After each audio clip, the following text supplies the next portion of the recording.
Good Tuesday morning, everybody. I'm Dave Furtado. And I'm meteorologist Jefferson Donovan. And welcome to KEPR Quick, your latest local news and weather commercial free in about 22 minutes or less. We're going to jump right over to weather because, Jefferson, we have some of those hazy skies that are persisting around. We still have quite a bit of fire activity in our state. And despite the change over to autumn, we're still in the height of fire season. That's right. Hazy skies are going to persist as long as those fires are burning. And it would appear that those fires are likely to keep burning for quite some time, at least until we get one of those big season-ending rain events, and I don't believe one of those is coming our way anytime soon. So the hazy sunshine will persist not only for today but for the next several days. In terms of temperatures, we are going to be seasonally warm, not straying too far off from average, but above average high temperatures are going to be commonplace for the next several days. And then in general, there is not much rain in the forecast. We'll talk more about all three of these weather headlines coming up. Thanks, Jefferson. We begin this morning in Franklin County. A Burbank man is facing charges accused of causing a deadly crash on Highway 12 near Sacagawea State Park. Washington State troopers say just after 1:30 yesterday afternoon, a 49-year-old man was westbound on Highway 12 approaching Sacagawea Park Road when he turned left in front of an approaching pickup truck and was heading in the opposite direction. The vehicles collided and killed 63-year-old Tammy Bench of Burbank, who was a passenger in the man's car. She died at the scene, and 2 people in the pickup truck were injured and taken to Kennewick. Troopers say the 49-year-old was not impaired at the time of the crash, adding that everyone involved was wearing a seatbelt. And a man laying in the roadway overnight is now dead after being hit by a juvenile. According to State Patrol, just before 8 last night, a juvenile male was heading west on West 1st Street near North Natchez Avenue in Wapato. As the juvenile was driving, he hit a man who was laying in the road, and then he fled the scene, leaving the man to die there. His name has not been released, and it's unknown if drugs or alcohol were a factor in the crash. The investigation is ongoing.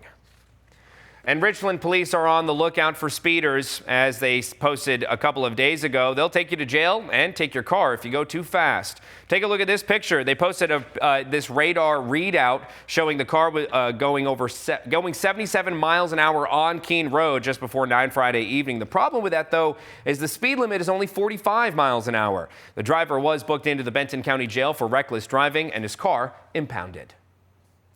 A potential threat targeting Kamiakin High School has led to the arrest of a local teenager over the weekend, thanks in part to a tip shared on social media. It started Friday night when the FBI in Seattle notified Kennewick police about online posts threatening violence at the high school. The tip had originally come from Florida and quickly made its way to local authorities. By Saturday, detectives had identified a juvenile suspect living in Kennewick and served a search warrant, which they say led to substantial evidence being found. It was a map of Kamiakin High School with identified classrooms where he felt he was going to commit this school shooting. Some individuals on social media asked him, "What are you planning to do with this?" And he liked one of their comments referenced a school shooting. Now, the teen is being held in the Juvenile Justice Center facing felony charges, including attempted assault and threats to bomb or injure property. Investigators say the suspect's family was cooperative during the search. On to some good news for the city of Ellensburg. Crime is decreasing there. According to Police Chief Ken Wade, reported crimes decreased in 2024, and he provided a presentation at a recent city council meeting that showed the crime index score in the city of Ellensburg is the lowest it's ever been and has been rapidly decreasing since 1980. We are much more safe today than we have ever been.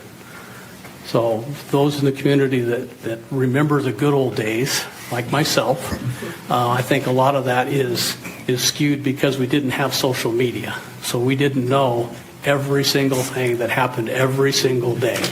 But from looking at this, it's quite obvious that we're much safer today than we have been in the past. Now, while Ellensburg does have an 11% decrease in reported crimes, gang activity is on the rise. A Yakima food store is currently closed after customers who bought food there are dealing with E. coli infections. The people who've gotten sick say they bought meat, produce, and prepared foods from Mercado de los Amigos on Fruitvale Boulevard. Symptoms of E. coli include severe abdominal cramps, diarrhea, fever, and vomiting. Leaders with the health district say if you bought food from Mercado Los Amigos on or after September 10th, to contact your healthcare provider if you're showing signs of E. coli. To find out more about the bacteria, you can head over to our website, KIMATV.com. And a search in Walla Walla County over the weekend ended with relief after search and rescue teams located a missing elderly man. The deputies with the Walla Walla Sheriff's Office say the man, who suffers from severe dementia and serious heart issues, disappeared from his home on 5 Mile Road late Saturday night. Police, drones, and even a K-9 team from the Tri-Cities aided in the search. By around 2 in the morning on Sunday, crews finally spotted the man, his body tangled in blackberry bushes, only his feet visible. Fortunately, after nearly 5 hours of being missing, the man was found with only minor injuries.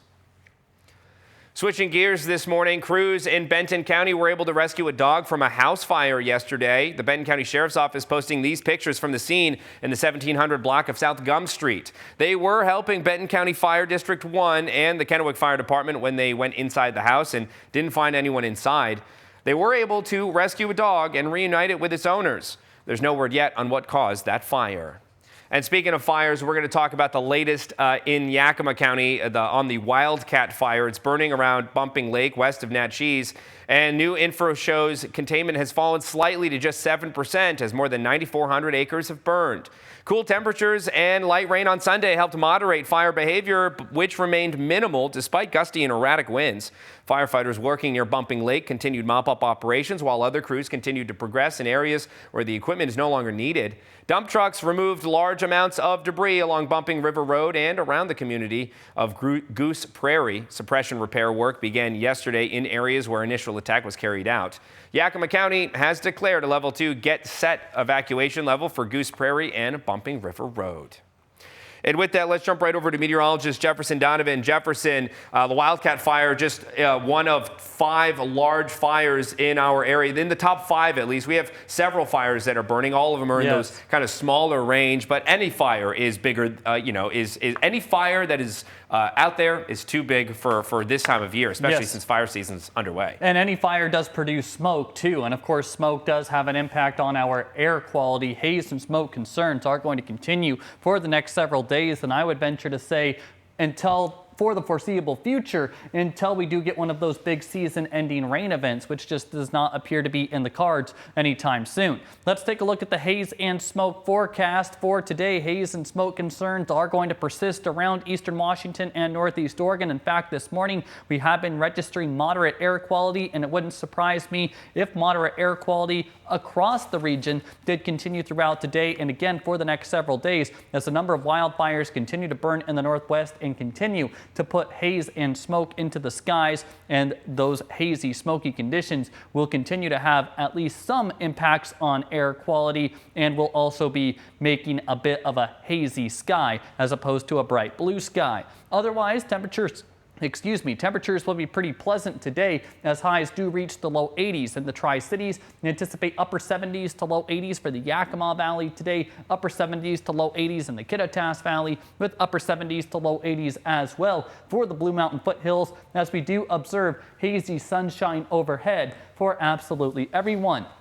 Now, for the next 2 days after today, we are going to maintain similar weather conditions, hazy sunshine for both Wednesday and Thursday, as high temperatures do stay a couple of degrees above average, but not straying too far off from average. By Thursday, we may start to see a bit of a cool down in Ellensburg with highs down to the 70s. Now let's talk about the wind side of things. Today will be a pretty light wind day. Wednesday will also be a pretty light wind day. By Thursday, though, wind is going to start to increase for some of us, namely in the Kittitas Valley, where we could see gusts up to 40 miles per hour on Thursday, and for Pendleton, where we could see gusts as high as 30 miles per hour on Thursday. Now, conditions are still very dry out there, so please practice that fire safety, as any kind of wind could push any flames. So even though we are now officially into autumn, still have that summer type mindset when it does come to practicing fire safety. Now let's just take a look at the Storm Tracker Futurecast in general. Not too much to write home about. Dry weather conditions, fairly calm weather conditions for a majority of the forecast period, including through the weekend. But by the time we get to next Monday, we are going to be watching for at least a chance of some pop-up rain showers around the forecast area. It doesn't look like too much at this point, but this is a situation we will be tracking very closely as we go throughout the week. Otherwise, anticipate those hazy skies mixed with sunshine and those seasonally warm temperatures. Right now, I'm going to toss it back over to Dave. Thanks, Jefferson. Every year on the last Sunday of September, celebrations are held nationwide to honor Gold Star families. They're the loved ones of military service members who died on active duty. KMA's John Franklin highlights a local captain in the U.S. Army who was killed in Afghanistan in 2013. Captain Aaron Blanchard, a Sealand native, was born on April 2nd of 1981. He was a wrestler in high school, but after his 4 years as a Viking, he started his military career. He is a veteran of both the Marine Corps and the Army, where he was killed in action 12 years ago. Aaron grew up in Selah, raised 3 boys in this house, played in this neighborhood when there were no houses out there, and just these boys just ran all over. It was the 80s, and it was a great time. Many children have dreams of what they want to be when they grow up, and many times they change. For Aaron, it remained the same through the years. But he always wanted to be a pilot in the military. That was his dream. He graduated high school in 1999. He joined the Marine Corps. He served 5 years with 3 tours of duty completed by the time he returned to Washington. Got married and came back here and said, I want to do ROTC. So he went to Central for 4 years, got his degree, and went through ROTC, and then he went to Fort Rucker in Alabama and did his pilot's training. He was, as you can see, he was just so proud, and he should be. It was hard. It was really hard, but he did it because that's what he wanted more than anything.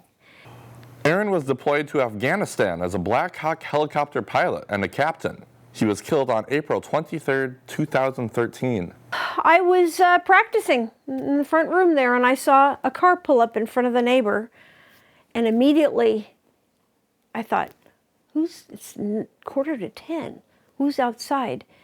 And it was April, so it was dark, and at first they went to across the street to the neighbors, and then they came back out, and I saw in the light a stripe on his uniform, and I thought, I knew. He was in Afghanistan for only 10 days. And he was day sleeping because he had flown a mission the night before. And again, sometimes the stories we get about what actually happened, we're not sure. So anyway, and he was killed by indirect fire. He and R.J.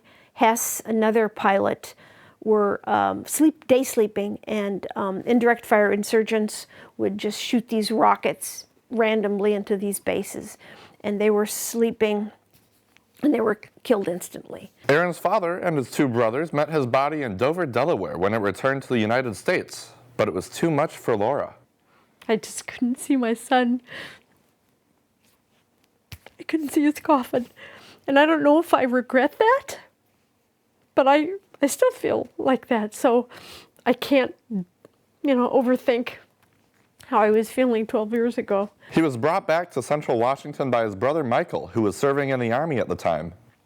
Every soldier, every military person who is killed has an escort, and Michael, who at the time he was in Alaska, he was at Fort Richardson.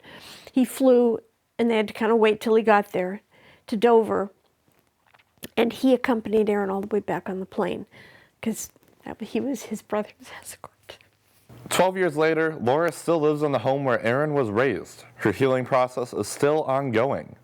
And so everybody grieves differently and at different rates. What has helped me heal is the support from family and friends. I have an awesome family and just countless friends who I know I could call in the middle of the night. Anytime I could call. And I really don't, but just knowing that is a big deal. Laura also knows that a Gold Star family is more than just the parents, but can also be the extended family too. Gold Star mothers especially get all the attention, or a lot of the attention. But did anybody ask the siblings how they are? My sister, Aaron's aunt, he was like a son to her, and nobody asks her about that. One thing Laura is never ashamed of is to cry for her son. I can't cry about my son. That's okay. Some people say, oh, I'm sorry I made you cry. And I say, no, you let me cry. I'm going to cry anyway. Sometimes I can talk about him and it's fine. And other times I can hardly breathe. So, never gets any better. KMA's John Franklin, thank you. And we will also be hearing from other local Gold Star family members leading up to Gold Star Mothers and Families Day on September 28th. Switching gears this morning, September is Hispanic Heritage Month, and in honor of the month, the American Red Cross is giving away gift cards for donors.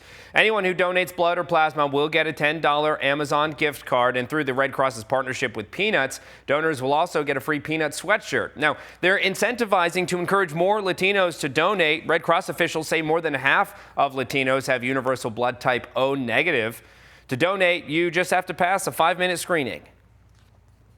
I think people that donate really get a sense of accomplishment. Like, we have donors that have been donating here for years and years and years, and they say that it's like one of the best feelings that they get. You know, everybody knows somebody who's been affected and needs blood or needs platelets, knows somebody who's like in the hospital, and they have like their own heartwarming stories to tell us. You can also track your blood donation on the Red Cross app. If you want to book an appointment or for more information, you can head over to our website, KEPRtv.com.